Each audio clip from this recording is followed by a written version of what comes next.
السلام عليكم ورحمة الله تعالى وبركاته، والصلاة والسلام على أشرف المرسلين من قناة تربية النحل في فرنسا بمدينة روان، وتحياتي لكل نحالين في أنحاء العالم. بسم الله. اليوم سوف نتكلم على ملكة البوكفاست، الملكة المعشوقة من طرف الأوروبيين. فهي ملكة من ذكر النحل الأسود والأم الإيطالية، أي الملكة الإيطالية. وضعت من طرف إخوة آدم، لهذا نسميها ملكة البكفاست أو ملكة آدم.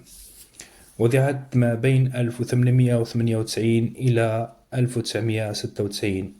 وخصائص هذه الملكة أن لسانها يبلغ طوله 6.3 ملم، وهي ممتازة في جمع الرحيق، ومن أحسن شغالات في الإنتاج العسل، وتقاوم البرد الشديد القارس وبعض الأمراض، وتحتفظ بعسلها وتبعده على الحضانة، وتميل قليلا للتضريد، ومن أحسن منظفات الصندوق.